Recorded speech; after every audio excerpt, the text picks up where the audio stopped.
Hi, my name is Amy with Yours Truly Gift and Flower Shop. At Yours Truly, we help our brides build custom flower arrangements for their wedding.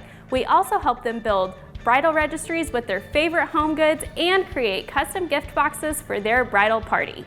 Now, I have been in the event planning industry for over 10 years, and every time I meet with a bride, they ask me the same questions. So today, I'm going to answer all of those questions for you. Let's get started.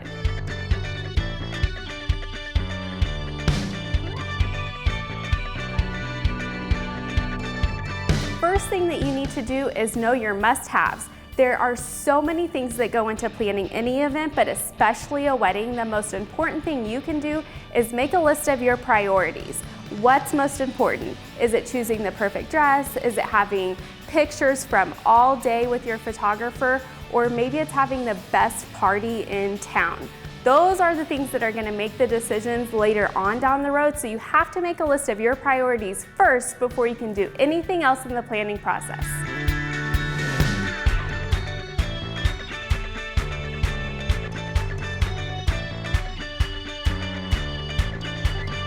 At Yours Truly, we specialize in flowers. So one of the first questions every bride asks me is, do I do fresh flowers or silk flowers? And the question doesn't really have to do with price.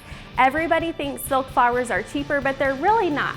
What you're saving is the cost of putting them together. Now, if you know how to put flowers together, or maybe you have an aunt that does, silk flowers can be a good way to go because you can do them ahead of time. But if you have none of that skill, don't care to learn, don't want to deal with it, fresh flowers are going to give you a look like no other. They're going to look fluffy and natural and flowy. Silk flowers are always going to look more starched and stiff. So it's all going to depend on if you want to put them together and the price range that you want to be spending. From there, you can decide. Now here at Yours Truly, we have a sweet spot for fresh flowers, but we won't discriminate. We'll do flowers of all kinds.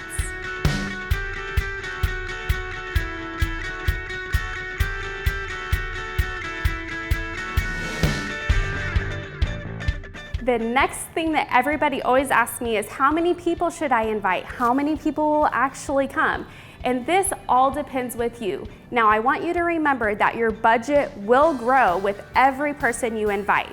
You have to pay for a chair, a table for them to sit at, food for them to eat, booze for them to drink, if that's applicable. So you want to make sure that you're only inviting the number of people that your budget will allow. So if you have one of those partners that says, oh, come on by to our party, make sure you build that in to your budget so that you have enough food, enough drinks, enough space for each person on your list.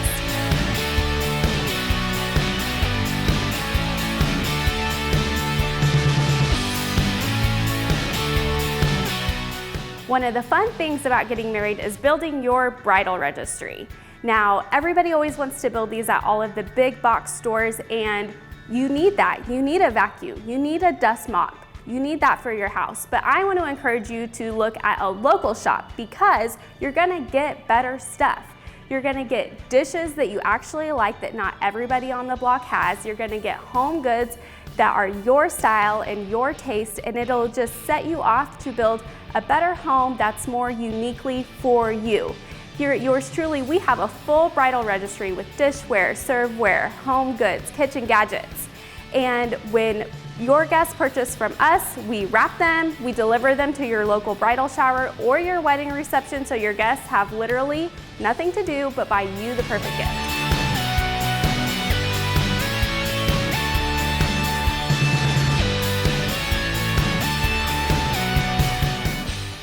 When you are booking all of the things for your weddings, the fees are one of the things that you need to account for in your budget. They all add up.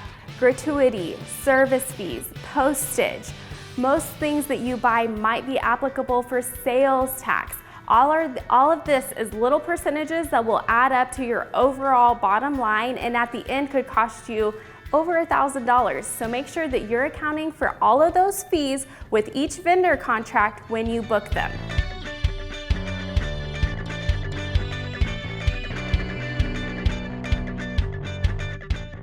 So one of the things I honestly dread is when a bride comes in and says, I'm getting married outside, yay! Not yay, we live in Kansas, you guys. It's windy, it's hot, or it's cold, or there's storms, or it snows, or it does all of it in the same day. So let's be realistic when you plan your wedding ceremony locations or even receptions. If you're getting married outside, you need to have a plan B, a plan C, a plan D. Trust me, it'll make you feel better, and then if you end up with a perfect day on the one day of the year, then lucky you, but most likely you're gonna be dealing with one of the elements, so make sure that you're prepared for all of them.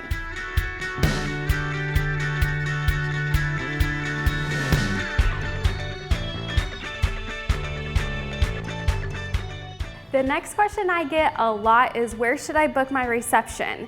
There's a lot of different options. Some of them are traditional event venues, and by that I mean like a conference center, so they have a ballroom with tables and chairs and catering and staff. Sometimes people want to get married in a barn, and it's literally a barn.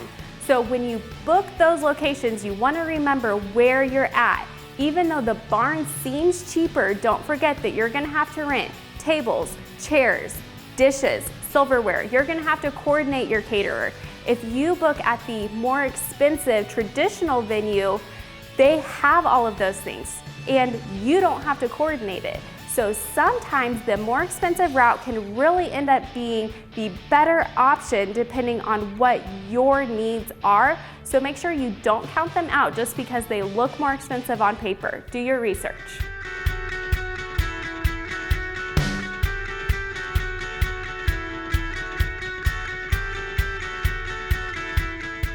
People often tell me, well, I'm gonna make all of the decorations myself. That would be cheaper, right?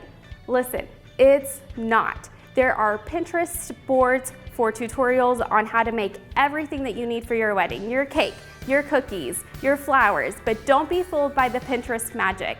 Unless you know how to make all of those things and you have time to practice, you're gonna find yourself awake at 2 in the morning with hot glue on your fingers and only 5 flowers.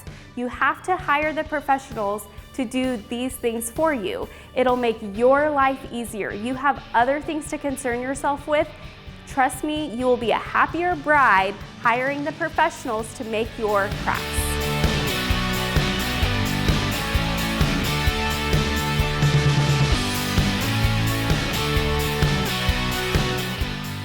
A lot of people ask me if they should do a first look, and I am all for traditions, like the bride not seeing the groom until she actually walks down the aisle, but there's a time and a place to break the tradition, and this might be it.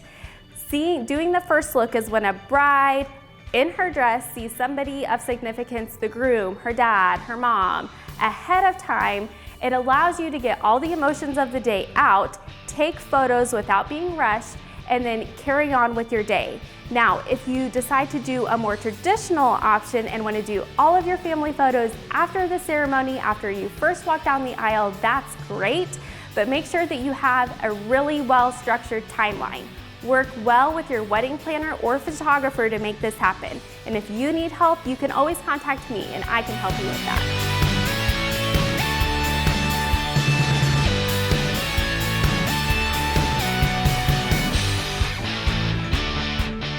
And my #1 tip is to remember that you're planning a wedding day. That's just one day. The real thing that you're planning for is a lifetime of marriage. So that is the most important thing to remember. Don't get lost in the glitter of it all and forget what this day is really about. Now, if I haven't answered a question that you're really wanting to know, you can always click the link below this video, send me your question, and I'd be happy to help. Otherwise, you can come see us at yours truly in Great Bend or Lyons for all your gifts, flowers, decor needs.